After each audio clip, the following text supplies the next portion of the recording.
Un succès sans successeur est un échec. Mesdames et messieurs, bonjour. Bienvenue dans cette émission. Comme prévu, on devra voir le deuxième numéro.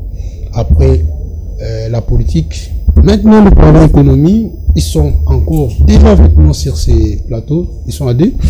C'est Mardoché Kisabata. Lui est, je dirais, l'habitué de cette émission. Aussi, il partagera ces plateaux avec Richard Kaleman.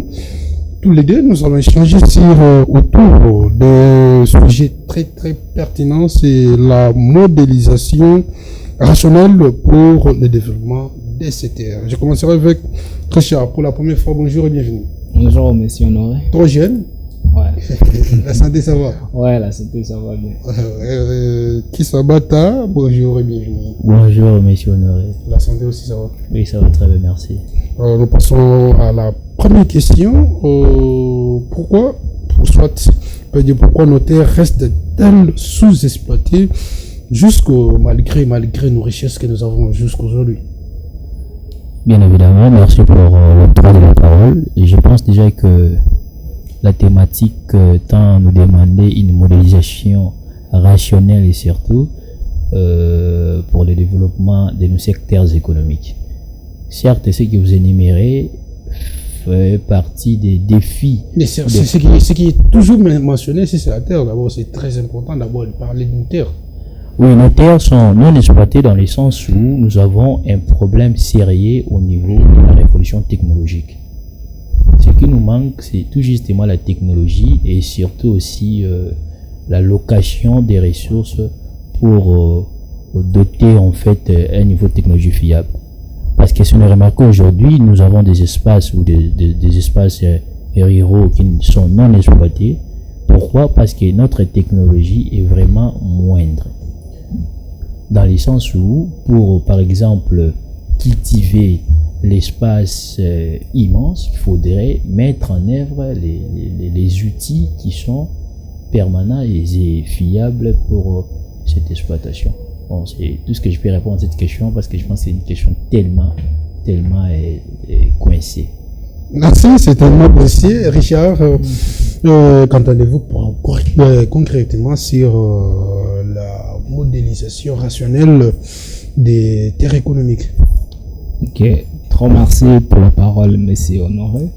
Je pense que pour faire cette analyse, on doit quand même savoir que le Congo, c'est un grand pays qui aujourd'hui est le deuxième pays le plus grand d'Afrique, qui est le quatrième pays le plus peuplé d'Afrique avec une population estimée au moins à 110 millions d'habitants, qui renferme autant de ressources minières, voire aussi des terres arables non exploitées, environ 80 millions de terres arables non exploitées, et aussi des hectares de forêts qui ne sont pas exploités. Le problème du Congo, ça ne recule pas d'aujourd'hui, mais c'est un problème qui est aussi ancien. Moi, j'aurais préféré que je puisse focaliser mon analyse sur deux points. Il y a d'abord, je vais faire une analyse qui sera d'abord rétrospective et une analyse qui sera aussi prospective. Par rapport à une analyse rétrospective, on sait qu'aujourd'hui, c'est une journée historique. Historique pourquoi? Parce qu'aujourd'hui, il y a un problème pourquoi nous perdons notre héros national, Patrice Emery Lumumba, qui est parti aujourd'hui. Et cette situation ou cette question de l'économie congolaise découle de l'égalité pour l'indépendance, mais qui est resté sur le plan politique, qui n'est pas concentré sur le plan économique. Non, on va aussi s'interroger aussi sur des questions économiques. Attends un peu, c'est peut-être manque d'éclaircissement, je vais vous donner quelques raisons.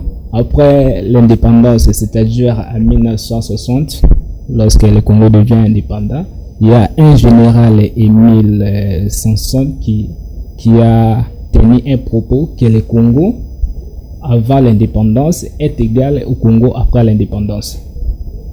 Cette expression ou cette phrase a fait trop mal au cœur à beaucoup de Congolais, et ce qui a permis à des situations comme la mutinerie qui était une question de chasser tous les Belges du pays et sans pourtant savoir de la relève économique. C'est ce qui a affecté notre économie jusqu'à aujourd'hui. Non, c'était l'une des époques qui a affecté l'économie. Mais je pense qu'il y a d'autres situations comme la zaïrianisation, qui est aussi un problème similaire avec la missionnerie, la zaïrianisation au temps de Mobutu, qui découle en 1973, où Mobutu veut nationaliser toutes les entreprises et chasser entre autres les blancs de ces pays. Cette situation, ça pourtant se rendre compte qu'il n'y a pas de cadre vraiment. Les cadres peuvent assumer l'administration publique, assumer des fonctions telles que dans des secteurs miniers, assumer aussi des problèmes pour la régulation de d'autres secteurs. Alors, dans l'état de Mobutu, je pense que le Congo aujourd'hui, les problèmes se posent parce qu'on ne veut pas affronter des problèmes structurels. On reste toujours sur la conjoncture. La conjoncture, c'est quoi? La conjoncture, c'est répondre à une question d'aujourd'hui.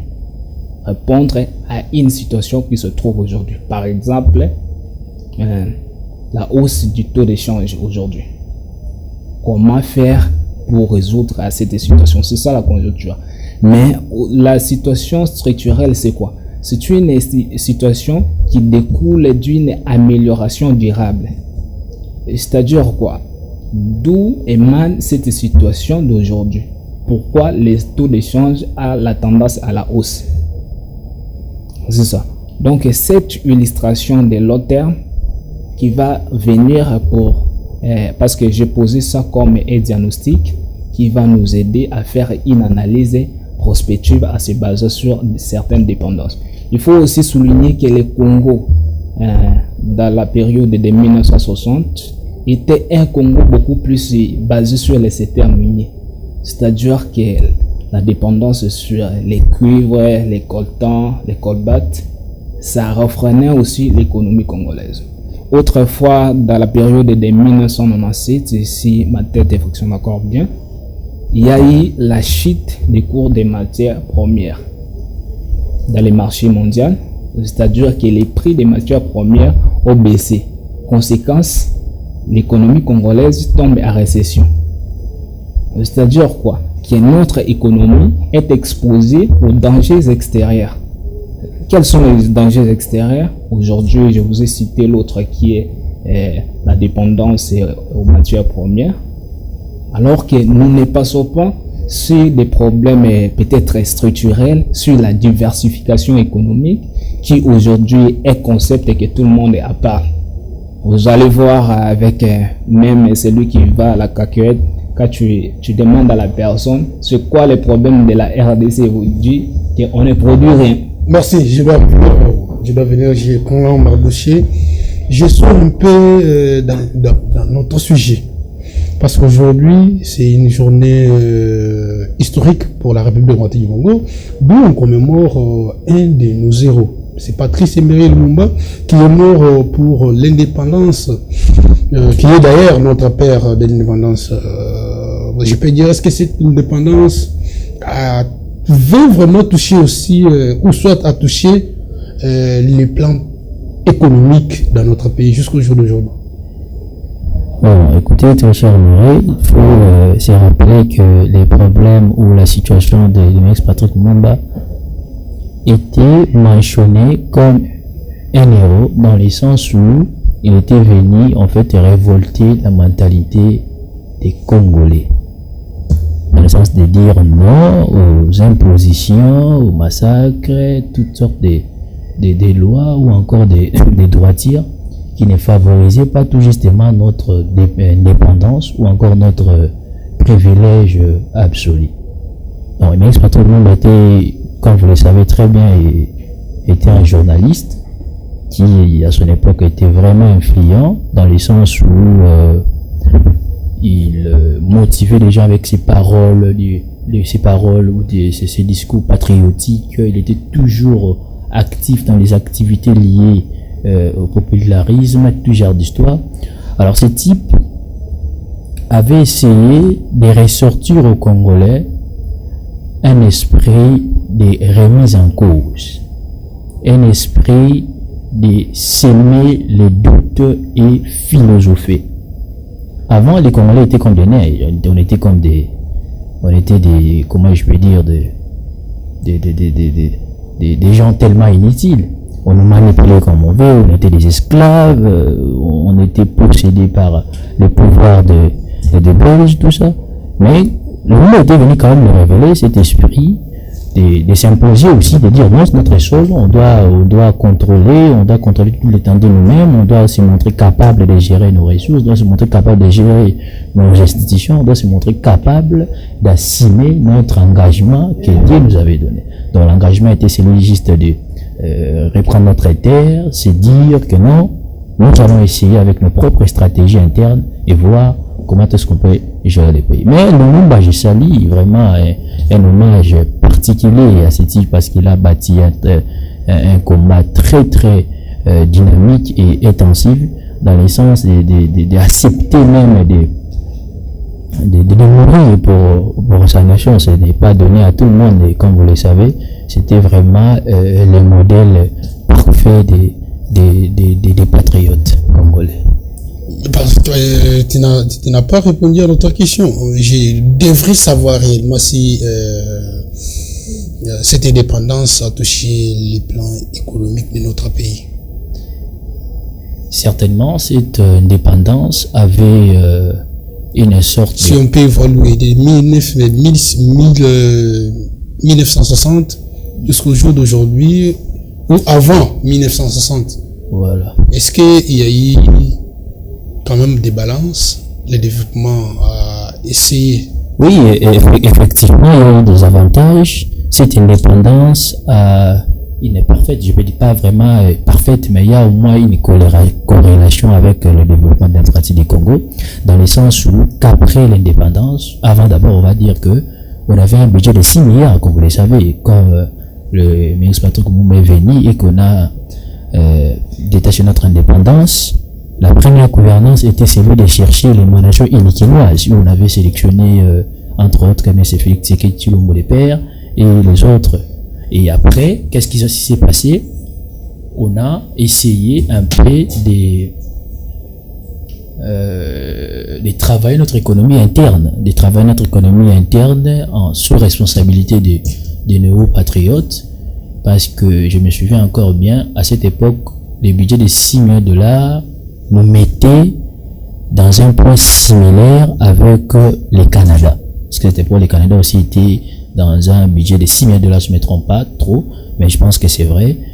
Et aujourd'hui, comme vous pouvez l'estimer, on a quand même un budget à la hausse, et à part ça, on a amélioré un peu des infrastructures, nous avons amélioré nos politiques, notre secteur est minier aujourd'hui entre nos mains, dans toute son entièreté, c'est le gouvernement congolais aujourd'hui qui contrôle, et ça, c'est déjà un coup de chapeau, parce qu'auparavant, c'était les Belges qui contrôlaient tout ça, ils exploitaient comme ils voulaient, mais aujourd'hui, on a au moins les contrôles dans ces secteurs-là qui nous est très important, et surtout, on doit le dire, très important dans notre économie globale. Donc, si on essaie d'analyser les totalitarismes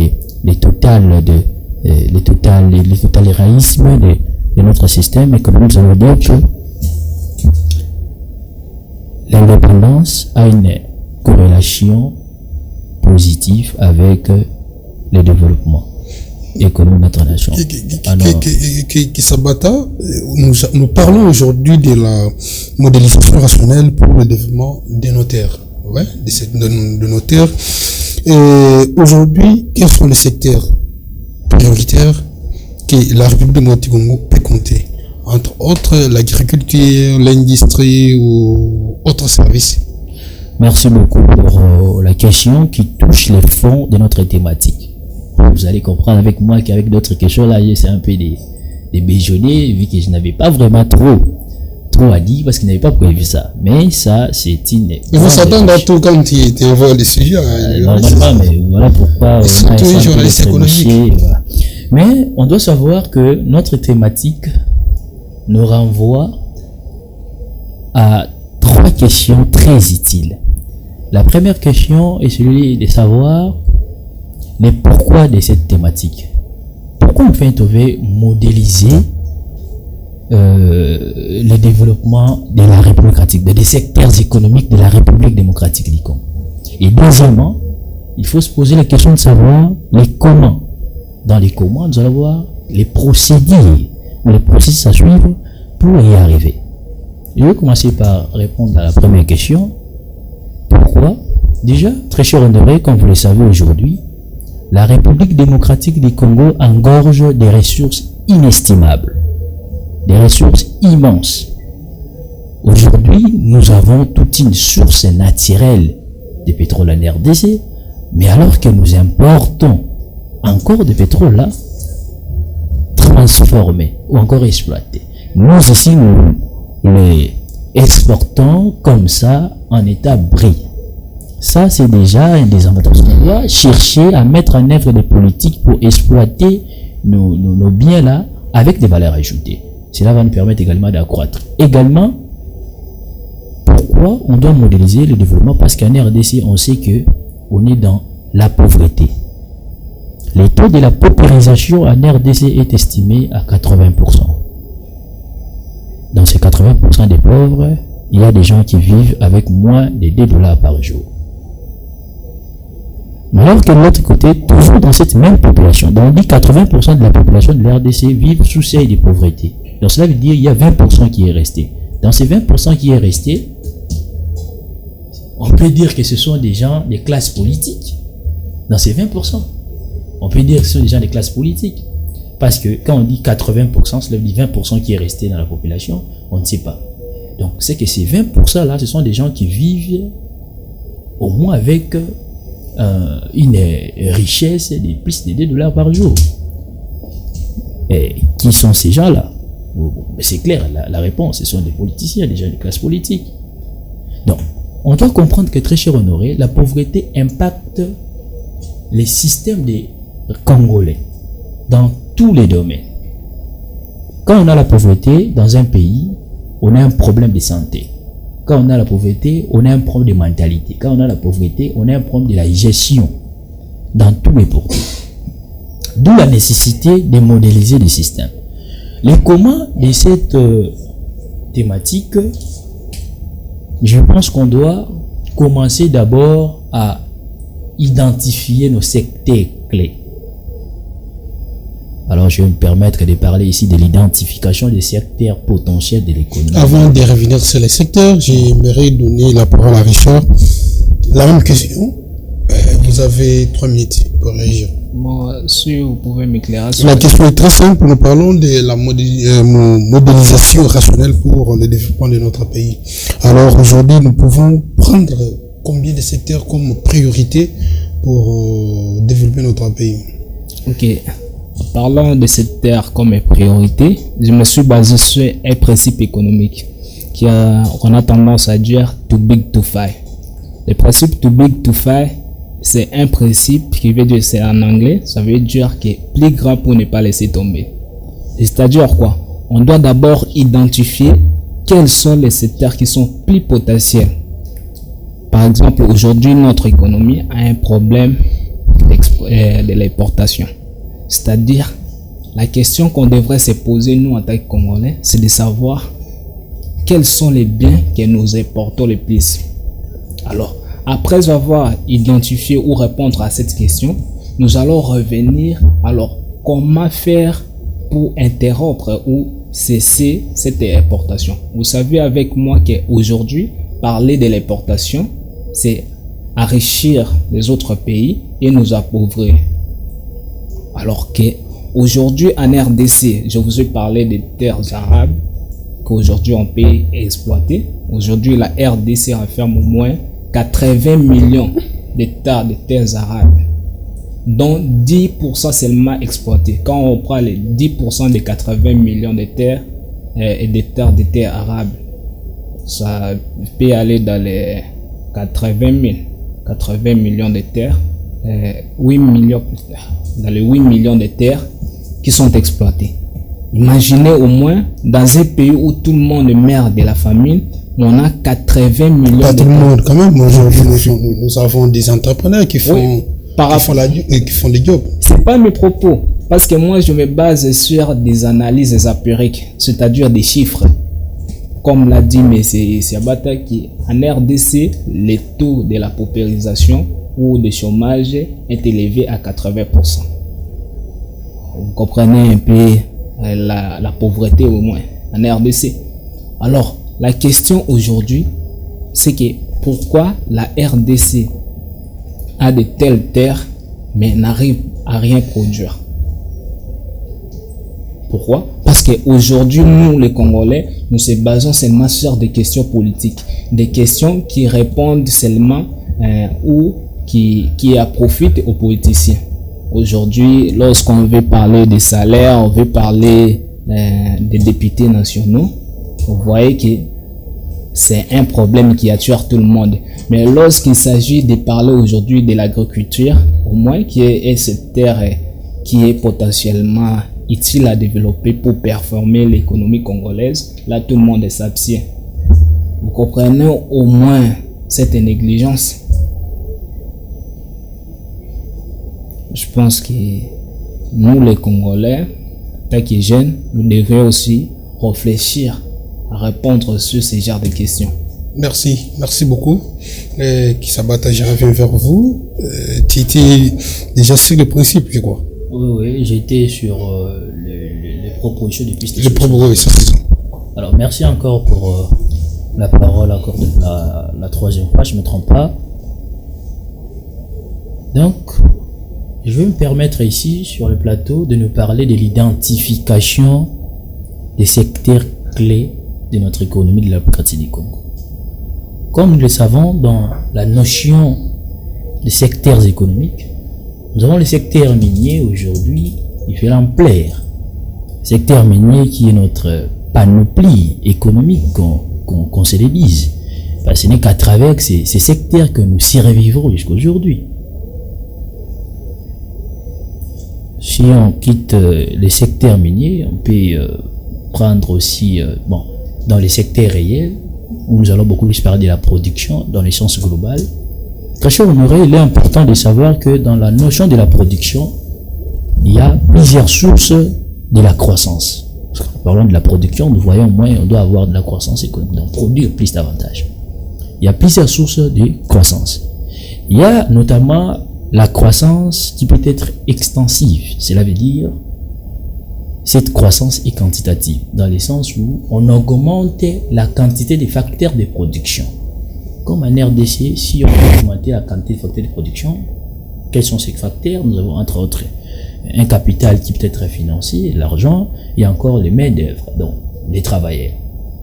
Donc, dans ce sens, on doit comprendre que en RDC, déjà on est dans les taux de chômage estimés dans les 4%, je ne sais pas 100%, ou soit on a mis en factorisation le secteur informel, je n'arrive pas à comprendre ce qui se passe à travers ces estimations. On a mis au moins dans les rapports 4% de taux de chômage, ce qui m'étonne. Alors qu'il y a beaucoup de jeunes qui ne travaillent pas. C'est pas dans les 4%, cela veut dire qu'il y a plus ou moins 73, quelque chose des gens qui travaillent, donc c'est considéré travailleurs. Nous avons la croissance économique peut être extensive. On augmente la quantité des facteurs de production. Nous avons la croissance économique qui peut être aussi intensive. Dans ce sens, c'est l'amélioration de la qualité des facteurs de production. C'est tout justement cette approche qui m'impressionne. Moi, j'aimerais qu'on puisse se baser dans ça parce que c'est une approche cohérente à nos problèmes. Très cher, on doit augmenter les niveaux ou améliorer la qualité de nos facteurs de production. Entre autres, la qualité des infrastructures. Aujourd'hui, vous savez, l'économie réside sur un principe ou sur un circulaire qui parle ou qui met en relation entre ces trois propos ou ces trois mentions qu'on peut énumérer. Nous avons la production, les cycles économiques. Après la production, il y a la consommation et surtout, avant que la production passe à la consommation, ça doit suivre la distribution. Comment distribuer la richesse produite, étant donné que nous n'avons pas des infrastructures fiables? Vous savez, autant que moi, puisque vous êtes un journaliste, la province plutôt de Bandundu, qui avait réanimé à un moment donné ce projet de GKMI, qui a impacté au moins la quasi-stabilité de la consommation en RDC ici.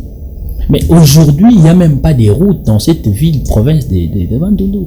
Comment est-ce qu'on peut produire là-bas, prendre les richesses de l'autre côté, amener ça en ville? Donc moi, j'aimerais qu'on puisse se baser dans la marque de la croissance économique extensive qui consiste à améliorer la qualité des facteurs de production. Cela dit, aujourd'hui, il y a l'IA qui est venue, l'intelligence artificielle. Et pourquoi pas effectuer la numérisation de notre système économique. Cela va réduire les taux de détournement, bancariser les projets, faire en sorte que l'argent ne circule plus dans les mains des gens en grosse masse. Ça va permettre au moins des gens d'éviter ça. Pour encore approfondir cette étape d'analyse.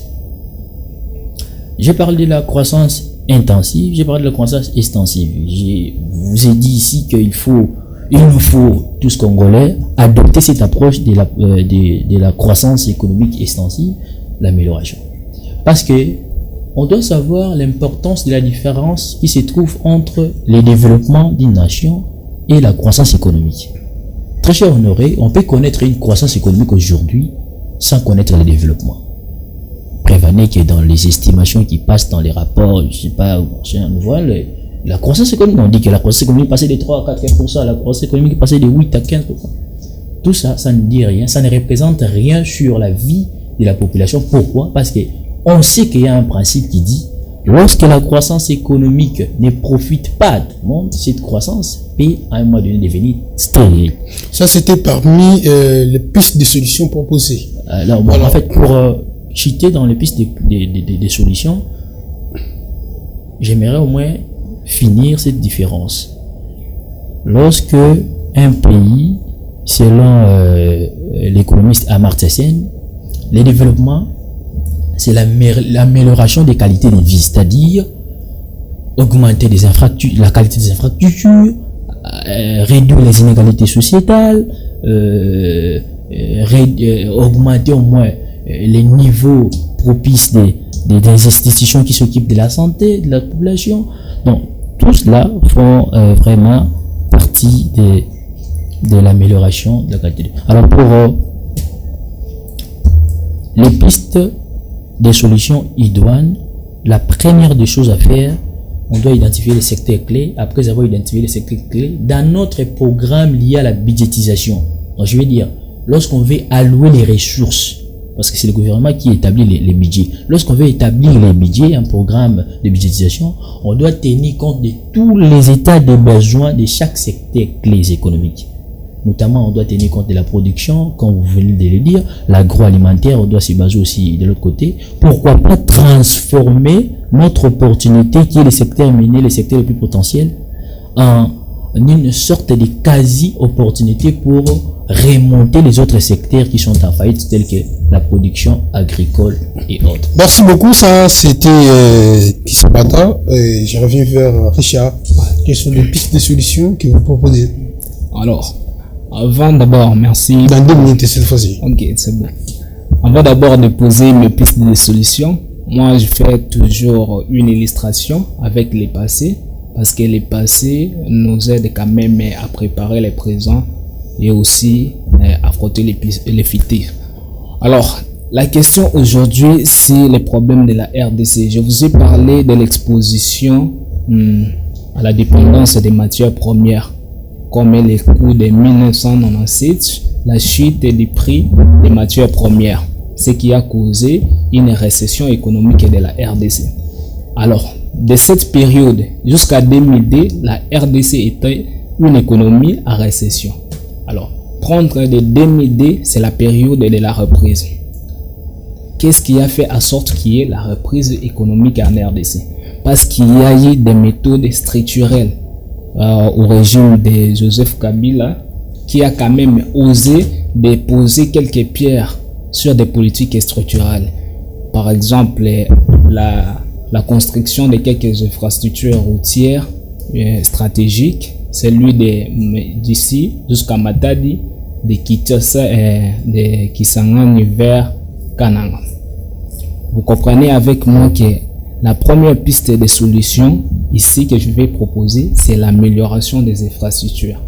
Parler de l'amélioration des infrastructures aujourd'hui nous permet quand même de voir comment on peut développer d'autres secteurs. Parce qu'aujourd'hui, on ne peut pas seulement se focaliser sur ces secteurs miniers. Les secteurs miniers qui nous exposent toujours à des risques, tels sont les prix, suit la baisse du prix, donc on est dans les chaos. Alors, qu'est-ce qu'il faudrait faire? Moi, selon mes pistes de solutions, j'incite quand même le gouvernement à se miser sur la diversification économique.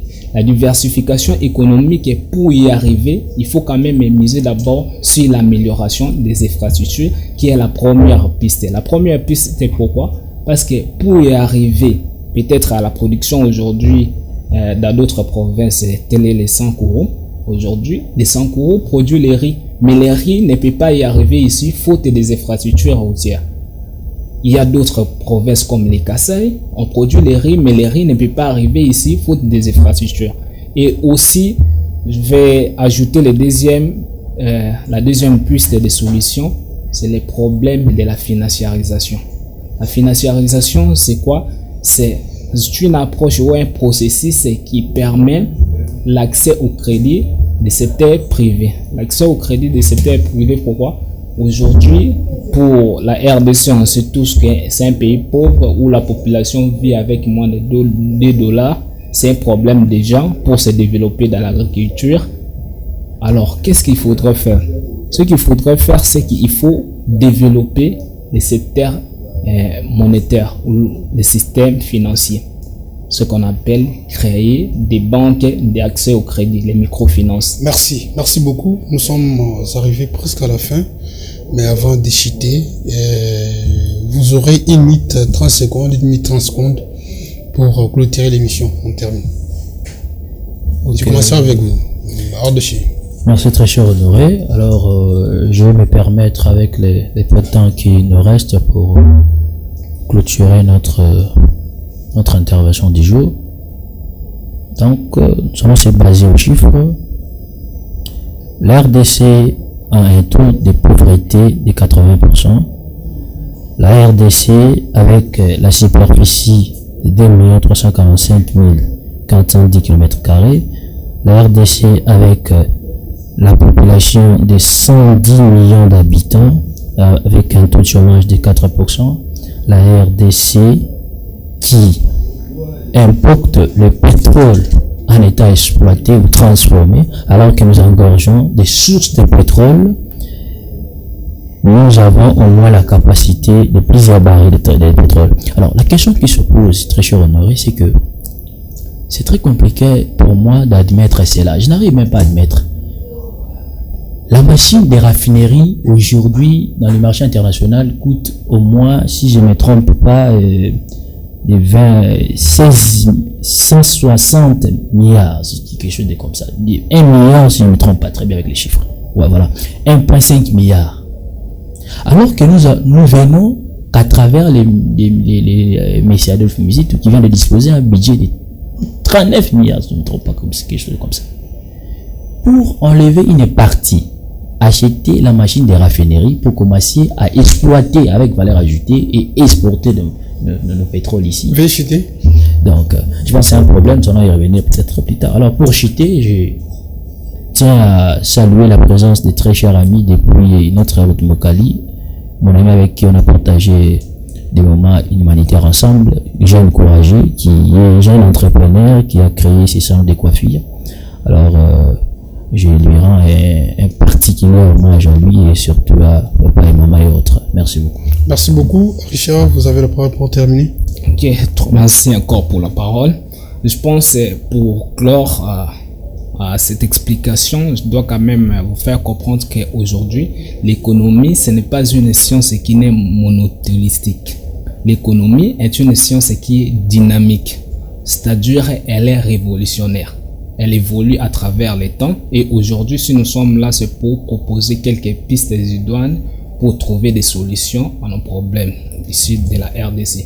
Alors pour ce problème, je pense que les autres pourront avoir le temps de développer à la maison, les gens qui nous regardent. J'ai proposé 3 solutions. Alors la première solution, c'était l'amélioration des infrastructures routières. Deuxième, c'était la financiarisation. Et la troisième solution, c'était un programme, l'instauration des programmes de coaching. Les coaching, pourquoi? Parce qu'il y a des jeunes qui sont porteurs de projets. Les jeunes qui sont porteurs de projets, mais ne savent pas s'orienter. Aujourd'hui, on paraît nouveau sur un marché et puis on doit quand même se mettre au moins à mesure de la demande extérieure. Pourquoi? Parce qu'il y a des produits, il y a des demandes qui demandent la qualité des produits. Alors pour se conformer avec ces demandes, il faut quand même instaurer des institutions qui peuvent coacher ces jeunes à entreprendre un peu des produits de bonne qualité. Alors pour chuter, je pense qu'il doit quand même clore avec quelques salutations. Je salue Blachar Alumbela qui est un ami entrepreneur qui s'est lancé dans la vente des souliers, des baskets. Si vous avez envie, vous pouvez passer par là et puis vous procurer.